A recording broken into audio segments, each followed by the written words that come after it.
Blog Talk Radio.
You have reached the Go Pro Fantasy Show. We are not here to take your call right now. Wait, scratch that. We are here to take your call. Unlike previous shows, when I talk to a guest and or run through the playbook of segments, this show is going to be a little bit different. Well, at least we hope it is. Why? Because you can be my guest. See, this podcast works like a radio show. I have a guest call-in number. All you have to do is dial it, and you can be part of this podcast. So today, while I don't expect anyone to actually call in, we will break up the normal flow to talk to PFFL owners, fantasy fans, and anyone else who happens to be listening live. Yes, you have to be listening as the show is being recorded. Most people listen through the archives, but this is a one-time only thing here where we're going to be taking calls. So get in if you are listening live and call this number, 347-945-7694. That number again, 347-945-7694. You can call that at any time. You will show up on my switchboard, and I will go to you as soon as I can. I'll answer injury questions, lineup questions, add-drop questions, keeper questions, and more. Want to talk strategy about your team, give the listeners your tips, or just talk some smack? Pick up the phone. Every decision is crucial this time of year, so get yourself an extra opinion. By the way, congratulations if you've already clinched a playoff berth. I'll have some pickups that might help you a little later on in the show. All right, we'll see if anyone takes the bait and calls in. Back to the regularly scheduled programming for now. This is the Go Pro Fantasy Show, and I'm your host, the Fantasy Geek, already 1-0 in the 2012 Fantasy Football postseason. I can't believe I gave my panties to a geek. Aside from possibly taking calls, I'll cover the haps in Tier 1 in the PFFL as they head into the final week of the regular season, as well as news, notes, ads, drops, injuries, rants, and more. But first, I'd like to correct an item from last week's show. I told you that the tiebreaker for the wild card spot in the PFFL goes to best overall record first. Throw that out the window. That tiebreaker is decided by your PFFL power ranking. So here's the tiebreaker rule right from the fingers of the commissioner. His words, not mine. He sent this to me in an email.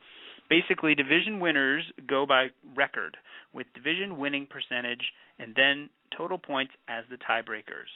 Wild card is determined by the league power ranking, LPR in the standings. You can find it in one of the columns there. Just look for LPR. So the highest ranked non-division winner will be the wild card team, regardless of record. Then the number 1 seed will play the number 4 seed in Week 15, and the number 2 seed will play the number 3 seed. Thanks, Commish. Sorry for the confusion, and okay, now that we've got that ironed out, let's see who's looking good to grab that all-important wild card berth by taking a look at the recaps for Tier 1, Week 13. All right, time to finish strong or say adios to Tier 1. First game, we have the Seattle Seahawks, 105. Germaniacs, 88. Well, looky what Hank found. Bryce Brown was a one-man wrecking crew who just happened to have Calvin Johnson alongside him to do some additional wrecking. The Germs did their best with a strong effort from Romo and Welker, but they still got hanked in the end. Tier 1 Imports, 97. Teddy KGB, 78. There was a lot on the line on Monday night as Teddy took a 14-point lead and Vic Cruz up against the Imports RG3, Garcon, and Tynes.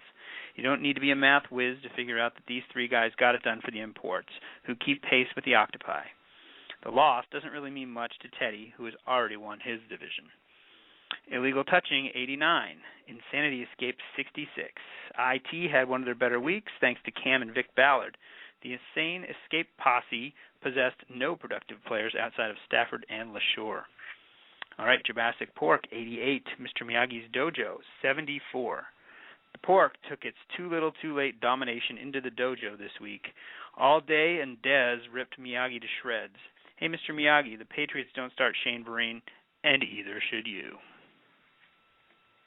On to our fifth game, Confused Octopi, 79. Renton Rain Dogs, 48. This game was pretty much over on Thursday night. Once Breeze tossed those 5 interceptions, the Rain Dogs' chances of spoiling the Octopi dried right up. The confused ones rolled right along with nice contributions from Demarius and Red Dalton. And then our final matchup, Daewoo 73, Team Kizzle 65. The Kiz only started one active running back, so Daewoo was on cruise control.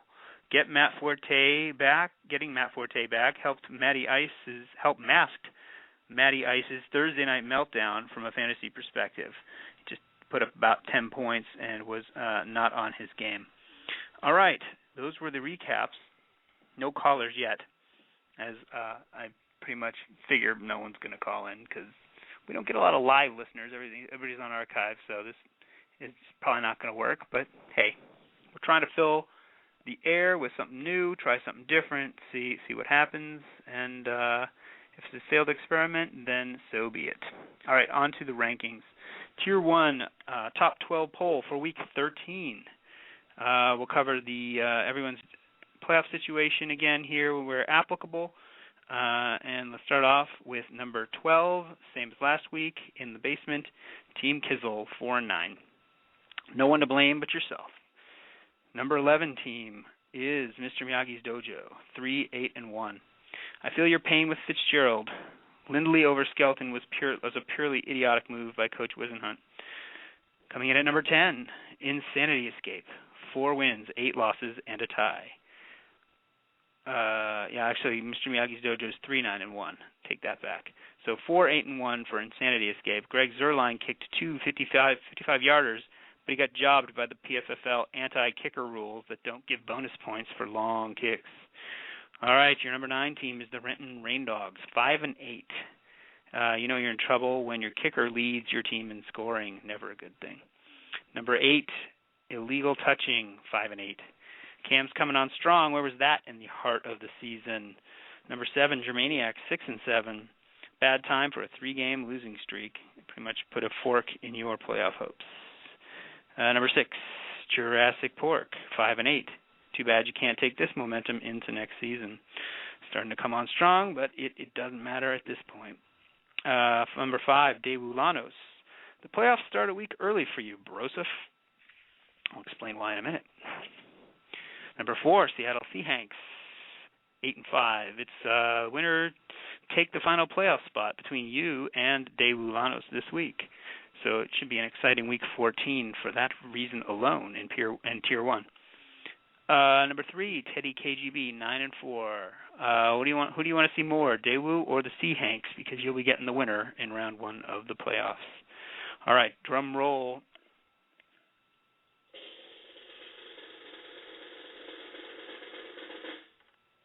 Still tied for the top spot, but not for long. We have the Tier 1 Imports at 10-3 and Confused Octopi at 10-3. Same record, only 3 total points apart.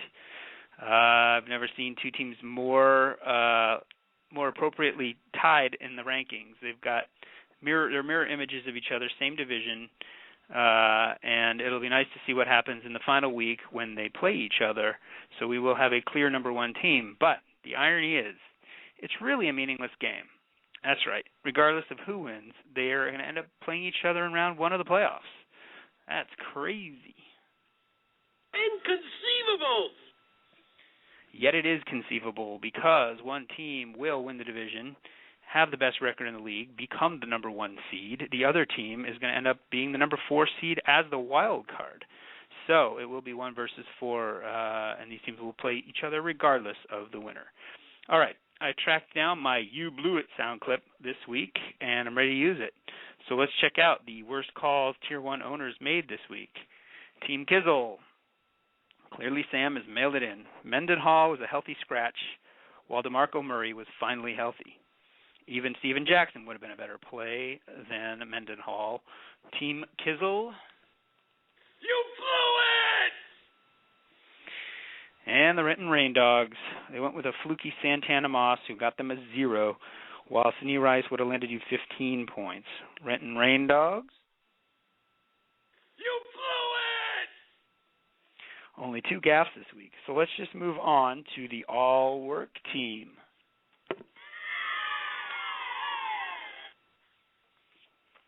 Leading off, your quarterback, Cam Newton. 29 points, and he's back to his 2011 form, his rookie year, which for most people would not be a good thing, but for Cam Newton, it is. Running back, here he is again, Bryce Brown.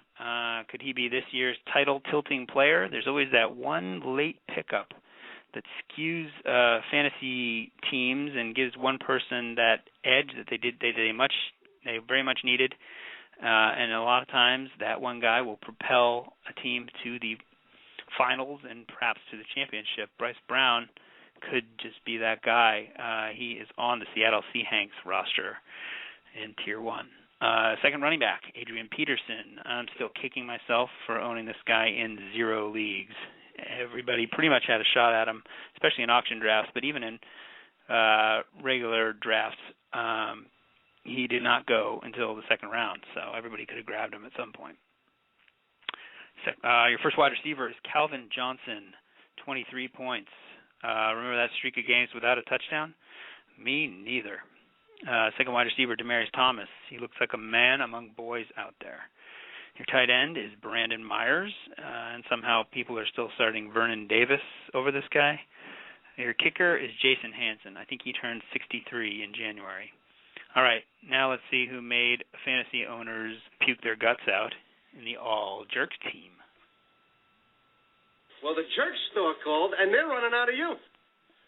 A very rare Jerk store appearance for Drew Brees at quarterback. You'll never see him throw 5 picks again. Running back, Ryan Matthews, just 4 points. This guy just isn't that good. Your second running back, Marcel Reese, 5 points. Well, it was fun while it lasted, but everybody else is healthy now in the Oakland backfield, so Reese is back to being a fullback. Wide receiver, Roddy White, stifled by the Saints. You don't see that very often. Your second wide receiver, Eric Decker, versus 1 point versus the number 32 pass defense in the NFL, no less. So that's a huge disappointment. Tight end, Vernon Davis, there he is. At least he's consistent. Your kicker, Rob Baronis. He went from the all-work team to the all-jerk team in 1 week. So there you go. He's not consistent. All right, now it's time for the final Inked and Axed. Still no calls, by the way. It doesn't look like anyone's going to call in. But if they do, we'll cut away and take a question or two. All right, Inked and Axed. It's slim pickings this week. No playoff saviors in this bunch. But someone who could help your bench, help you with an injury fill-in, definitely guys you still want to look at rostering if you can.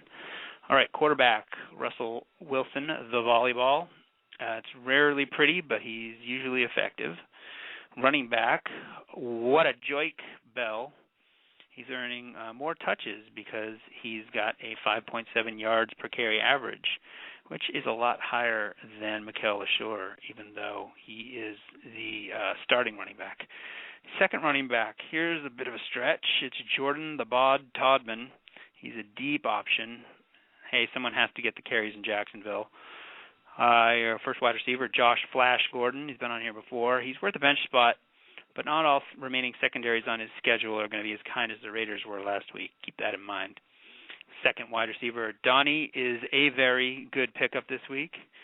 Andrew Luck is chucking it in his direction these days. A lot of targets. He happened to get a couple touchdowns this week, so he's going to be a hot pickup.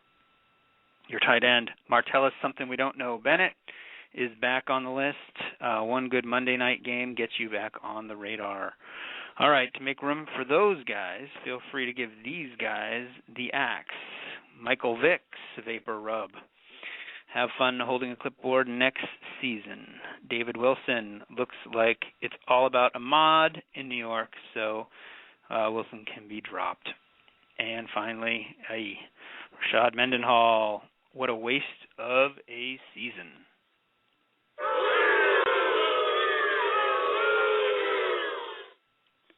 All right, on to bumps, bruises, strains, and sprains. We are looking at a list, a couple running backs, and actually, no, mostly wide receivers here. Jordy Nelson leading the way. He's had a hamstring injury. It's not supposed to be serious, but you never know, and he's been dinged up earlier in the year, creating a lot of frustration for fantasy owners. This one's a no-brainer. Ryan Broyles tore an ACL, out for the season. He's easy to cut. Cecil Shorts has been producing like a top 10 receiver over the last month. He has a concussion, though, so keep an eye on his status. He has not been cleared just yet. Julian Edelman was seen in a walking boot, a very fashionable walking boot. He has an ankle injury, not looking good. It is safe to cut him. Rashad Jennings, also with a concussion. He's been a disappointment when he has played, and he's been in and out of the lineup with injuries. I think it's safe to move on. All right, 2-minute drill. We got there fast today. I'd just like to send my condolences out to any Sean Green owner out there who lost by less than 6 points in Week 12. Kneeling down at the 1-yard line was the right move in real football, but it's a dagger through the heart in fake football for the fantasy owners. Personally, I think we got hosed on that call. Hosed indeed. Not to mention the wagering world. Also, those guys got hosed if you had a bet on that game. I don't think I did, but I do pick all the games against the spread and bet on a few of them occasionally, just a few peanuts. So that brings me to the next point. I have a column on my website, thefantasygeek.com, and the column is called Pickin' Winners, in which I pick every NFL game against the spread to help out everybody in the pick'em pools and also the degenerate gamblers. You can find it at thefantasygeek.com, as I mentioned. This week was full of crazy covers, or in my case, non-covers. Not only did I miss the Jets game because Green took a knee on the goal line, but I also missed the Patriots game because the Dolphins hit a pretty much meaningless garbage time field goal. And then there was the Eagles' punt return of 97 yards with under a minute to go on Sunday Night Football when they were already down 2 scores. These were should ones that turned into losses. Still, I managed to go 500 on the week and still only have one losing week all season long, so that's pretty good. All right, the mailing it in team of the week is the Raiders. They were more than happy to let the Browns end their 12-game road losing streak. Way to go, Raiders. Finally, I'd like to throw a shout-out to James McGowan, the PFFL intern. He does me a solid each week by posting this podcast on the PFFL site. James, this bud is for you. All right, let's run out the clock with the usual info. You can get more fantasy takes from the crew over at the-pffl.com.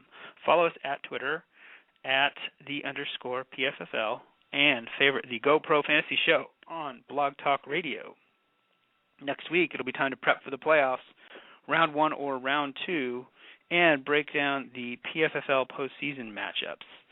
For those of you who are already in the playoffs, congratulations. Like I said, I have one team that has made the playoffs. It's a 32-team league, believe it or not. It's modeled just like the NFL, so I made it in as a wild card. I had my best scoring week of the season, actually, in the wild card round of the playoffs. Now I move on. In most leagues, the playoffs will start in Week 14. Some other leagues, such as the PFFL, the regular season wraps up in Week 14. So best of luck to you if you're finishing out your regular season or if you're in your playoffs. And congratulations on making it there. Listen to next week's show, and we'll do our best to help you get in the money. Until then, kick some ass in Week 14. Geek out. No calls, by the way.